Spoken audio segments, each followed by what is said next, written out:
বেশ কিছুদিন ধরে আপনারা একটা কমেন্ট করতেছেন ডালিম গাছ অথবা বেদানা গাছ রোপণ করেছেন, কিন্তু সারা বছরই গাছটিতে ফুল আসে, কিন্তু এই ফুলগুলো ঝরে যায়, ফলে আর পরিণত হয় না। যদি এরকম সমস্যা হয়, আমি যে জিনিসটা প্রয়োগ করার কারণে আমার এই ছোট্ট 6 মাসের গাছে দেখেন ডালিম গাছে বেশ কটা ফল এসেছে এবং ফলগুলো সাইজটা ভালো এসেছে। ওই পাশে একটা বেদানা গাছ রোপণ করেছি, তাতেও বেশ কয়টা ফল এসেছে এবং হারভেস্টও করছি আপনাদের দোয়ায়। আমি কি এমন প্রয়োগ করেছি? আমি প্রয়োগ করেছি এই জিনিসটা, বুস্টার 2। এই বুস্টার 2 এটা কিন্তু হরমোন, প্রচুর পরিমাণে পুরুষ ফুল সংখ্যা কমায়, স্ত্রী ফুলের সংখ্যা বাড়ায়। যদি বলেন ভাই বেদানা বা ডালিম গাছে কি পুরুষ ফুল হয়? অবশ্যই পুরুষ ফুলের সংখ্যা বেশি হয়, স্ত্রী ফুলের সংখ্যা কমায়, যার কারণে এই ধরনের সমস্যা সৃষ্টি হয়। তাই আপনাকে এই জিনিসটা প্রয়োগ করতে হবে। কোন সময়? বেদানা বা ডালিম গাছে যখন ফুল আসা শুরু হবে তখন থেকে প্রতি 15 থেকে 20 দিন অন্তর অন্তর সকালবেলা অথবা বিকেলবেলা যে কোনো একটা টাইমে যদি আপনি এরকম 3 থেকে 4 বার প্রয়োগ করতে পারেন, আপনার বেদানা অথবা ডালিম গাছে প্রচুর পরিমাণে পুরুষ ফুলের সংখ্যা কমাবে, স্ত্রী ফুলের সংখ্যা বাড়াবে, তাহলে ফলে পরিণত হবে। তাই আপনাকে এই জিনিসটা প্রয়োগ করতে হবে। যদি বলেন ভাই এটা কতটুকু মাত্রায় দিতে হবে, এটা 1 লিটার পানিতে মাত্র 1 ফোঁটা। বিশ্বাস হচ্ছে না? 1 লিটার পানিতে শুধুমাত্র 1 ফোঁটা দিয়ে সকালবেলা অথবা বিকেলবেলা 15 থেকে 20 দিন অন্তর অন্তর প্রয়োগ করে যান, আপনার বেদানা অথবা ডালিম গাছে প্রচুর পরিমাণে ফলে পরিণত হবে।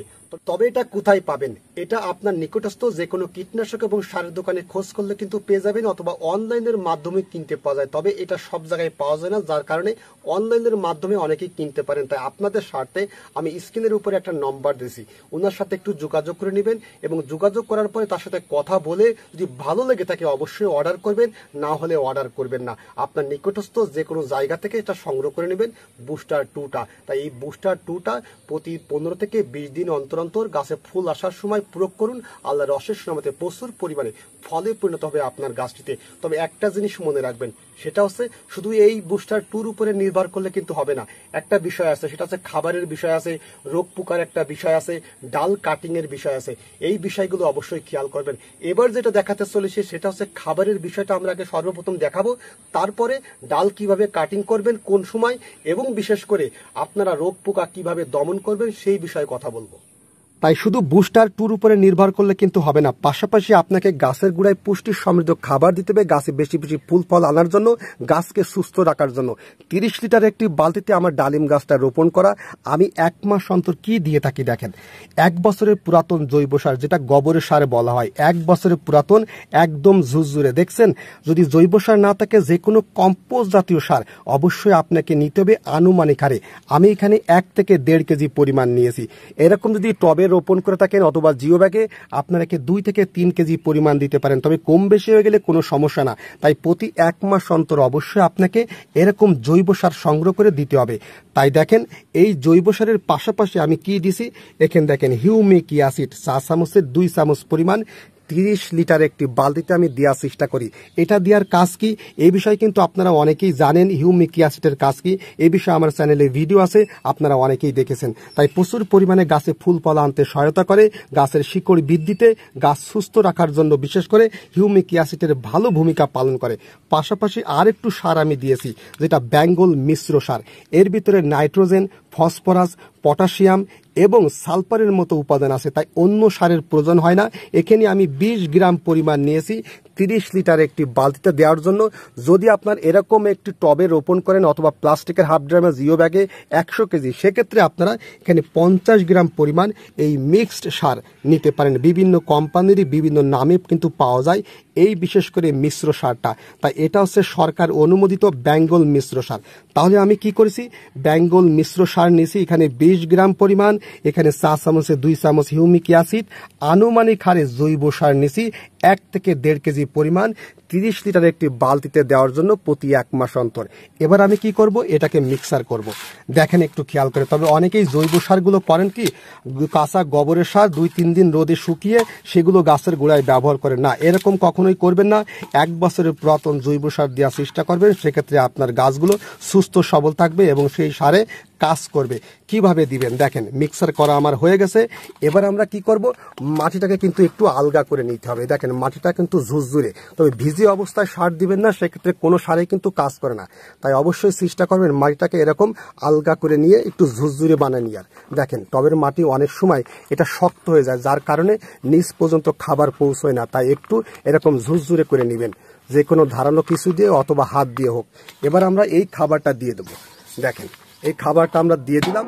প্রতি 1 মাস অন্তর অবশ্যই চেষ্টা করব এই জৈব সার, হিউমিক অ্যাসিড আর এই মিশ্র সার। যদি মিশ্র সার না থাকে সেক্ষেত্রে আপনার কাছে টিএসপি, পটাশ, জিপসাম অথবা সালফার এই জাতীয় সারগুলো থাকলে অল্প অল্প করে মোট 20 গ্রাম 30 লিটার একটি বালতিতে রোপণ করা যদি থাকে আপনি এতটুকুই দিতে পারবেন। যদি এরকম টবে থাকে, বড় বড় টবে, সেক্ষেত্রে 50 গ্রাম এই মিশ্র সারগুলো দেওয়ার চেষ্টা করবেন। সেক্ষেত্রে আপনার গাছটা সুস্থ সবল থাকবে।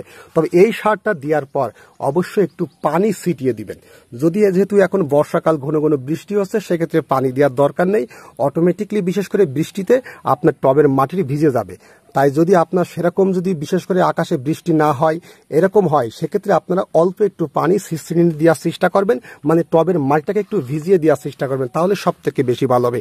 এই কাজটা প্রতি 1 মাস অন্তর অবশ্যই একটু করার চেষ্টা করবেন। এবার আসেন রোগ পোকা দমনের ক্ষেত্রে আসলে কি করবেন। বেদানা অথবা ডালিম গাছের পাতাগুলো অনেক সময় দেখা যায় কুকড়িয়ে যায়, যেটা মাকড়ের আক্রমণ হয়। তাই অবশ্যই আপনাকে প্রতি 15 দিন অন্তর একটা ছত্রাকনাশক, যেমন কার্বনডাইজিম গ্রুপের ছত্রাকনাশক অথবা ম্যানকোজেব গ্রুপের ছত্রাকনাশক নিতে হবে 1 লিটার পানিতে 2 গ্রাম।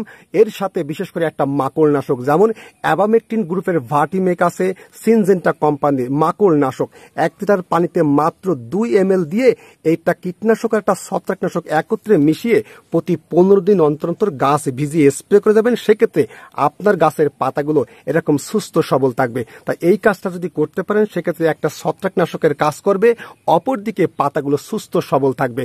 তাই একটা মাকড়নাশক, একটা ছত্রাকনাশক প্রতি 15 দিন অন্তর অন্তর স্প্রে করে যাবেন।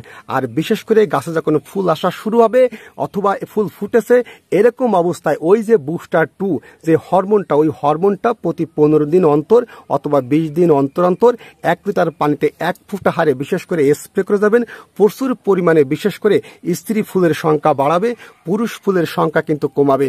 এই কাজটা যদি আপনি করতে পারেন 100% ফলনটা ভালো পাবেন, বিশেষ করে বেদানা অথবা ডালিম গাছের ক্ষেত্রে। এবার আসেন ডাল কাটিং এর বিষয়ে নিয়ে কথা বলি। অনেক সময় দেখা যায় বেদানা অথবা ডালিম গাছের এরকম আগার অংশগুলো অনেক সময় শুকিয়ে যায়, সেগুলোকে অপসারণ করার চেষ্টা করবেন, এক কটায় কেটে ফেলার চেষ্টা করবেন, গাছকে পরিষ্কার পরিচ্ছন্ন রাখবেন।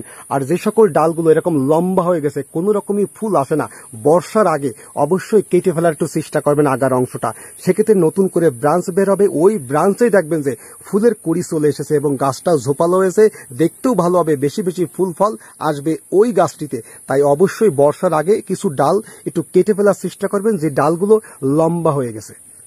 এবার হয়তো কিছুটা হলে বুঝতে পারছেন যে বেদানা অথবা ডালিম গাছে ফুল আসে কিন্তু ফলে পরিণত হয় না। কি ধরনের স্প্রে করলে ফলে পরিণত হবে, মাটিতে কি খাবার দিতে হবে, কোন ডালটা কাটিং করতে হবে এবং বিশেষ করে রোগ পোকা কিভাবে দমন করতে হবে, সম্পূর্ণ বিষয়গুলো কিন্তু আমি স্টেপ বাই স্টেপ আলোচনা করেছি। তাই যে সকল ভাই এবং বোনেরা আপনার মূল্যবান সময় নষ্ট করে ভিডিওটা দেখেছেন, যদি একটু ভালো লেগে থাকে অন্য ভাই এবং বোনকে ভিডিওটা দেখার সুযোগ করে দিবেন। আর যদি আমার পরিবারের এখনো সদস্য না হন অবশ্যই একটু সদস্য হয়ে যাবেন। ভালো থাকবেন, কথা হবে আগামী পর্বে অন্য কোনো বিষয় নিয়ে। আসসালামু আলাইকুম।